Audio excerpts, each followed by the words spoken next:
being kicked for sticking to my character's values? Hey there everyone, first time here. Long story short, this was my first campaign in D&D experience a couple months ago. We were playing over Discord. We had the DM, which I'll refer to as Beat, a Tabaxi sorcerer, not too sure, but definitely a heavy magic class, I believe, which we'll call John, and an edgy drow rogue, which we'll call Lilith, as well as a DM called Tron, which we'll get into later. I'll skip through the mundane parts, and this is a summary. We all met in a cavern at a port town, and got some information that a farmer spotted shady activity by his farm. We talked to him, and they told us about a mine, which we trekked to. Inside were 4 cultists, which we needed to question. Lilith and John opened fire on the cultists, sending fireballs and the like towards them. My ranger had a vow of not killing unless completely necessary, so stood in the shadows. They took them out until there was 2 left. Both were low, and it was my turn. They shouted for me to kill them, as they were on low HP. However, I stuck to my character's values, knocking out one and dragging one into the shadows, and they killed the last. And after the fight, because of my unarmed strike that knocked out the cultist, he lost his memory, so he couldn't do anything. I checked him for anything harmful, but nothing. End of Session 1. Session 2 rolls around, and there's an additional 6 PCs joining, taking the party up to 9. One of them being Tron, Beat's friend, and another DM. They were locked up in cages, and so Tron proceeds to monologue for 30 minutes, and we release them.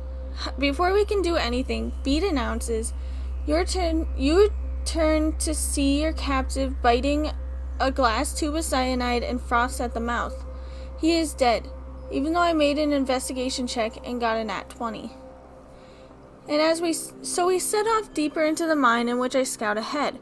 And everything that Beat tells me, everyone else's characters knows, even though I'm 20 feet below them in a winding staircase descending into the depths. Then it opens into a cavern in which there was a number of cultists and rust monsters. Tron then talks in depth with the rest of the party OOC if they could make some poison that they could give the rust monster to kill, and had a conversation with another PC for about 30 more minutes. After this, I left the voice chat on Discord, as everyone was talking over each other and it was unbearable. I then get kicked from the server for being a too literal RPing a-hole. So yeah, sorry if it doesn't make sense, it's super late here. It left a sour taste in my mouth, and I'm hesitant to join other campaigns, as I like to bring my characters to life through my RP and actions. Sticking to your character is really good, and I know I struggle with this. I have only been role-playing for a few months now, and I know it's hard for me to keep in character. I totally forget what to do, but I'm glad that they left and got out of there before things got worse. Like, I can't believe that they got mad about it. I was a bit confused reading it, but it definitely got the point across. And they shouldn't be afraid to play anymore. It's okay to be hesitant, but I feel like they should continue to try, because not all DMs are gonna be like that. There's gonna be some that go all out. I know I've heard stories of where people have gotten dressed up and they've role-played like that, which sounds so much fun. And they just need to keep trying, because they'll never know what's gonna happen. They may end up finding a DM that is just amazing, may find friends that are playing, So I hope them the best, and I hope that they find another campaign to try and find people that will be so much better than that campaign was. GM encourages one player's main character syndrome. Good day, fellow horror enthusiasts, longtime lurker on the subreddit. Today I decided to share an old story about my first time taking part in a D&D campaign as a player, after DMing for 3+ years. I sincerely hope it will entertain you as much as it has given me nightmares, so here we go. TLDR, Players makes his character extremely overpowered. GM makes him the main character of the campaign and gives him all he wants. Everything goes horrible. First and foremost, I kept playing with this group for too long, and I know I should have quitted months before I actually did. The reason I didn't is simple. The group was set up by two of my girlfriend's best friends, and she begged me to stay, even just as an excuse to hang out with them. They're cool people, so I endured as much as I could, until it was too much. Cast of the show: me, girlfriend, friend 1, friend 2, protagonist, and GM. Characters and details of the campaign are not important right now, but I'll be happy to share them in another horror story. Let me know in case. For now, let's concentrate on the two reasons for our collective suffering. Protagonist, a player with an astounding main character syndrome, and the GM, which deserves at least an introduction. Our GM, which I consider to be a huge part in turning the game into literal hell, was not very good. His style of GMing included 1. Not preparing anything in advance and always improvising everything. 2. Railroading everyone on the only path he prepared 10 minutes before session. 3. Not caring about game balance. 4. Stealing ideas from the latest video game / movie / book he saw. 5. Total incapability of handling issues between the players. I could talk for hours about how much of a disaster this 1-year-long campaign was, but I'll leave it for another time. The last thing you need to know about this GM is that he basically worshipped Protagonist, frequently asking him for help during sessions and treating him as the best D&D player that ever lived. This is probably what gave Protagonist the idea that he could do anything he wanted in the game, since, well, he's so good. Out of game, Protagonist was pretty chill and usually brought many interesting stories to share with us, which led to most of the table, myself included for a while, to feel sympathy for him. As time went by, however, his in-game behavior made pretty much everyone regret ever sitting at the table, aside from GM, which of course had no problem about him or his character. Let's get to the good stuff. Here I summed up more than 1 year of accumulated horror and despair into everything that was wrong about Protagonist and GM. Please note that not all was clear from the beginning, and some things took time to figure them out, since both had always many excuses to justify such elements in the game. Number 1. His background. We all started at level 3, so all the backstories for our characters were pretty simple, such as traveling wizard with a thirst for knowledge, or wanted rogue looking to make a living. Protagonist instead presented himself as a demigod knight, firstborn of the most powerful household in the entire kingdom, renowned warrior who won many wars for his king, and to top it off, descendant of an angel whose blood allowed him to use magic even as a martial class. The GM allowed everything, since it's such a cool concept, and also gave him magic items and extra abilities to match his background strength even as a level 3 PC. He was so strong he could basically wipe the entire rest of the party if he so desired. That will come into play later. When someone noted that it was a little bit too much, GM replied with, "You could have done the same with your background. Sorry." Except that later, when my girlfriend's PC died and she tried to roll up a bard with a magical instrument that never failed a note, it was deemed too powerful by Protagonist and rejected by GM. Guess world-ending powers are less dangerous than music. Number 2. His amazing roleplay. As soon as Session 1 began, Protagonist presented himself as the leader of the party and told everyone to follow his orders. Mind that our characters never met beforehand, but since he was a renowned noble warrior, we went along with it.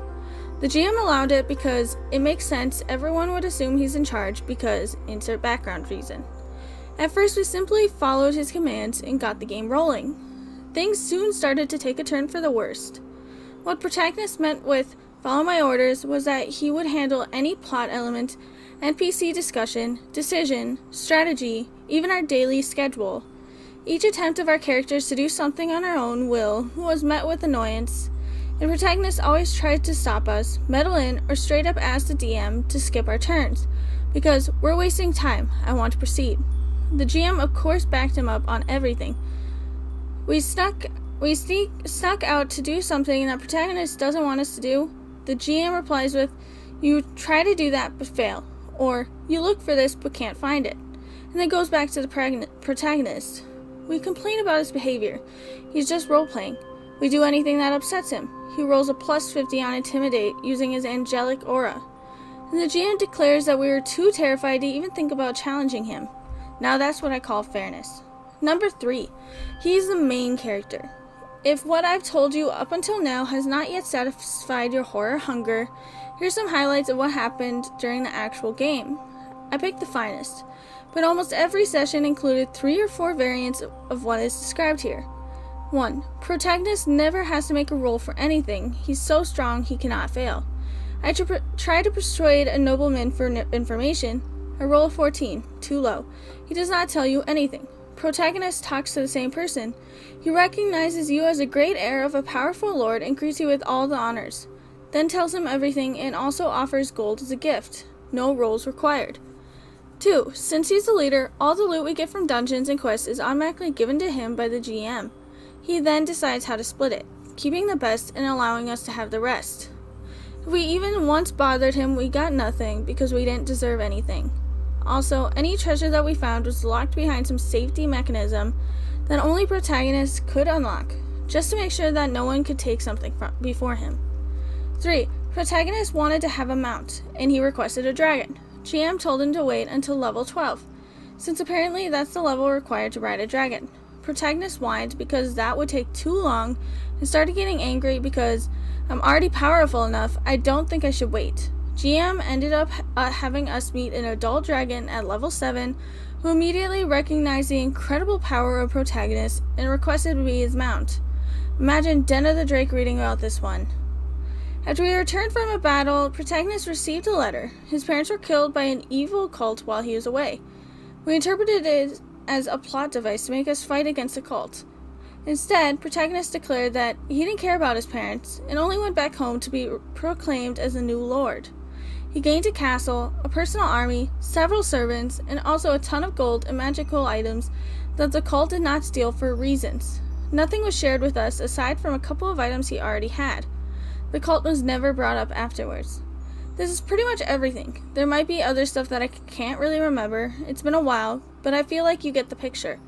The campaign pretty much stopped being fun for me and everyone else after a couple of months, but we still kept going because we enjoyed each other's company and our characters had some fun chemistry. In the end, I left the campaign for good after GM started stealing ideas from my own campaign and putting them in his game thinking I wouldn't notice. I know that they tried to keep things going for a while after giving up. I don't know what protagonist or GM are up to these days, but I fortunately found other players to play with. I'm having fun, and I'm now very careful on not playing favoritism with my players. At least, this helped me host great adventures with great people. Well, first comment, I hope that this doesn't actually give him nightmares, but there's so much wrong. I feel like the GM needs to learn how to do stuff better, and I read some of the comments, and there was one that I definitely think could be possible, is that maybe the GM had a crush on the